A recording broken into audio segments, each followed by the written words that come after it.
I have been teaching English since 1982. I want to bring to your notice one most important thing is that we should do exam-oriented study to get excellent marks. That is why I explain to you passage-wise as per the pattern of the board exam. Let's start. Well, it's time I did some real work. I told myself, मैंने खुद से कहा, खैर अब समय आ गया है कि मैं कुछ रियल काम करूं, यानी हाथ की सफाई दिखाने का वक्त आ गया है. I am out of practice. मैं बहुत दिनों से प्रैक्टिस से बाहर हूं. And if I don't take the money, और अगर मैं पैसे नहीं लूंगा, अगर मैंने पैसे नहीं चुराए तो he'll only waste it on his friends. तो वह ये पैसे अपने दोस्तों पर ही उड़ा देगा, बर्बाद करेगा. After all he doesn't even पे मी. आखिरकार वह मुझे पैसे भी नहीं देता. Anil was asleep. अनिल सो रहा था. A beam of moonlight stepped over the balcony and fell on the bed. चांद की किरण बालकनी से आगे बढ़ते हुए अनिल के बिस्तर तक फैल गई थी. I sat up on the floor, considering the situation. मैं स्थिति पर, सिचुएशन पर विचार करते हुए फर्श पर बैठ गया. If I took the money, I could catch the 10:30 express to Lucknow. अगर मैं पैसे ले लूं, तो मैं लखनऊ के लिए 10:30 की एक्सप्रेस पकड़ सकता हूं. Slipping out of the blanket, I crept up to the bed. कंबल से बाहर निकलकर मैं बिस्तर पर जा पहुंचा. Anil was sleeping peacefully. Anil शांति से सो रहा था. सोना भी चाहिए. उस जमाने के 600 रुपए यानी आज के लगभग 6 लाख रुपए उसने कमाए थे. His face was clear and unlined. उसका चेहरा साफ और बिना झुर्रियों वाला था. यानी उसके चेहरे पर कोई शिकन, कोई परेशानी, कोई डर नहीं था. Even I had more marks on my face. मेरे चेहरे पर बहुत निशान थे. Though mine were mostly scars. हालांकि मेरे चेहरे पर ज्यादातर जख्म के निशान थे. हरी एक चोर था. घर से ज्यादा रास्ते पर ही उसकी जिंदगी बीत रही थी, जहां मारपीट एक आम बात थी. चोरी करके पकड़े जाने पर लोगों से होने वाली धुलाई पुलिस के मारपीट से भी ज्यादा खौफनाक होती है. शायद इसीलिए 15 साल के हरी के चेहरे पर बहुत सारे जख्म के निशान थे. My hand slid under the mattress, searching for the notes. मेरा हाथ गद्दे के नीचे सरक गया, नोट ढूंढते हुए. When I found them, I drew them out without a sound. जब मुझे वे मिल गए तो मैंने बिना आवाज किए उन्हें बाहर निकाल लिया. Anil sighed in his sleep. Anil ने नींद में आह भरी and turned on his side towards me. और मेरी तरफ करवट बदली. I was startled and quickly crawled out of the room. मैं चौंक गया और जल्दी से कमरे से बाहर निकल गया. When I was on the road, I began to run. जब मैं सड़क पर आया तो मैं भागने लगा. I had the notes at my waist. मैंने नोट अपनी कमर पर लटकाए हुए थे. Held there by the string of my pajamas. जो मेरे पजामे की डोरी से बंधे हुए थे. I slowed down to a walk and counted the notes. मैं धीरे धीरे चलने लगा और नोटों की गिनती करने लगा. 600 rupees in 50s. 50-50 के 12 नोट यानी 600 रुपए. I could live like an all-rich Arab for a week or two. मैं 1 या 2 हफ्ते तक अमीर अरब की तरह रह सकता था. अमीर अरब जैसा रह सकता मतलब हम देखते हैं कि तेल बेच बेचकर बिना अक्ल और मेहनत के अमीर बने हुए अरब अय्याशी करते हुए दुनिया में घूमते रहते हैं. उन 600 रुपए से ऐसा ही अय्याशी भरा जीवन हरी 1 या 2 हफ्ते जी सकता था. When I reached the station, I did not stop at the ticket office. जब मैं स्टेशन पहुंचा तो मैं टिकट ऑफिस पर नहीं रुका. I had never bought a ticket in my life. मैंने अपने जीवन में कभी टिकट नहीं खरीदा था. But dashed straight to the platform. बल्कि सीधे प्लेटफॉर्म पर भागा। The Lucknow Express was just moving out. Lucknow Express जस्ट निकल रही थी। The train had still to pick up speed. Train को अभी स्पीड पकड़ना थी। And I should have been able to jump into one of the carriages. और मेरा जैसा शातिर चोर किसी भी डिब्बे में कूदकर आराम से बैठ सकता था। मुझे किसी भी डिब्बे में कूदकर बैठ जाना चाहिए था। But I hesitated. लेकिन मैं हिचकिचाया। For some reason I can't explain. किसी कारण से जिसे मैं समझा नहीं सकता। And I lost the chance to get away. और मैंने भागने का मौका खो दिया। बेशक हमारे दिल में ये सवाल उठ रहा होगा कि हरी ने भागने का सुनहरा मौका क्यों खो दिया। एक्साइटमेंट में उसने चोरी तो कर दी, मगर अनिल जैसे ट्रस्टेड पर्सन वो खोना नहीं चाहता था। लिखाई पढ़ाई का मौका भी वह हमेशा के लिए खो देता। शायद इसी ख्याल से वह हेजिटेटेड होकर उसने भागने का गोल्डन चांस खो दिया।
A2.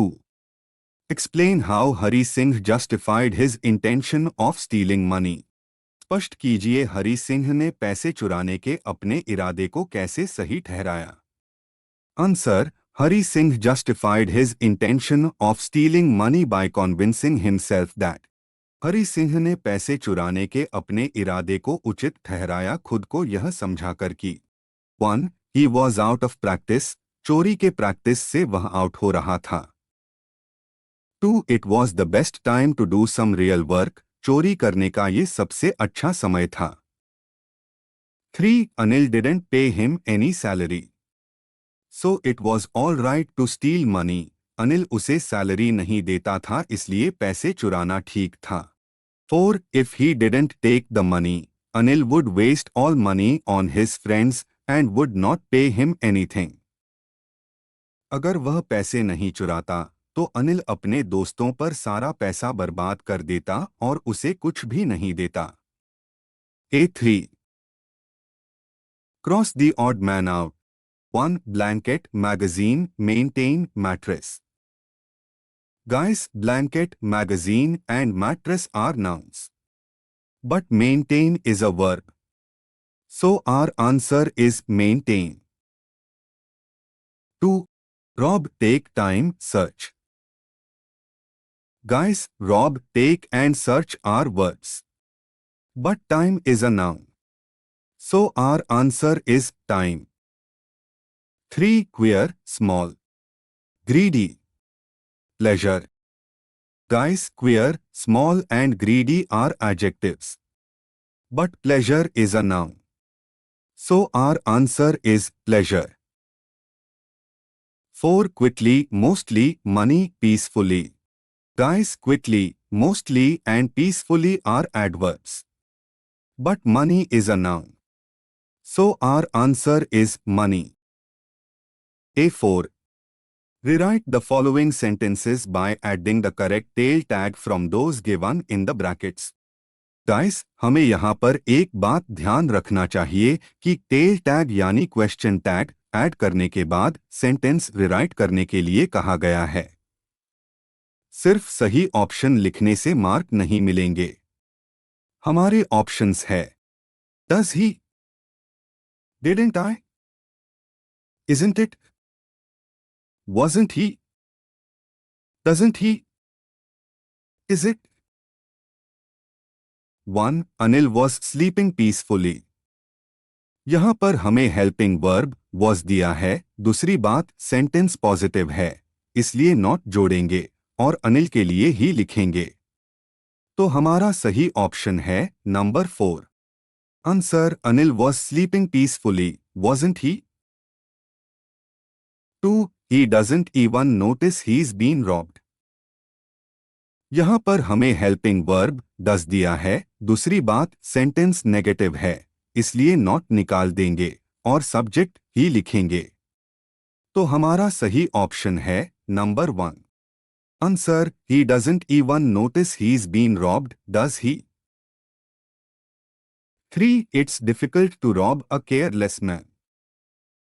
यहां पर हमें हेल्पिंग वर्ब इज दिया है। दूसरी बात सेंटेंस पॉजिटिव है, इसलिए नॉट जोड़ेंगे और पहला शब्द इट लिखेंगे। तो हमारा सही ऑप्शन है number 3। Answer it's difficult to rob a careless man, isn't it? 4. I lost the chance to get away. यहां पर हमें कोई हेल्पिंग वर्ब दिया हुआ नहीं है, इसलिए हमें मेन वर्ब लॉस्ट लेना है। लॉस्ट पास्ट टेंस में है, इसलिए हम डिड लेंगे। दूसरी बात सेंटेंस पॉजिटिव है, इसलिए नॉट जोड़ेंगे और पहला आई लिखेंगे। तो हमारा सही ऑप्शन है number 2। Answer I lost the chance to get away, didn't I? A5. What could have caused the scars on Hari's face? Hari के चेहरे पर निशान किस कारण से पड़े होंगे? Answer Hari was a thief. Hari चोर था। He lived on the road rather than in the house. वह घर के बजाय सड़क पर ही ज्यादा रहता था। He had to face fighting. उसे लड़ाई झगड़े का सामना करना पड़ता था। He was also beaten by people when he was caught stealing or caught after stealing. चोरी करते पकड़े जाने पर या चोरी करने के बाद पकड़े जाने पर लोग से वह पीटा भी जाता था। This could have caused the scars on Hari's face. शायद इसी कारण हरी के चेहरे पर निशान पड़े होंगे। Extra questions. 1. Why did Hari Singh hesitate to board the train? Hari Singh train में चढ़ने से क्यों हिचकिचाया? No doubt Hari Singh robbed Anil in excitement. इसमें कोई संदेह नहीं कि हरी सिंह ने उत्साह में आकर अनिल को लूटा। But he felt guilty for breaking Anil's trust. लेकिन अनिल का भरोसा तोड़ने के कारण उसे ग्लानि महसूस हुई। Anil was the most trusted person he had ever met. Anil अब तक का सबसे भरोसेमंद व्यक्ति था। He also wanted to be an educated person. वह एक शिक्षित व्यक्ति भी बनना चाहता था। That's why Hari Singh hesitated to board the train. इसलिए हरी सिंह ट्रेन में चढ़ने से हिचकिचाया।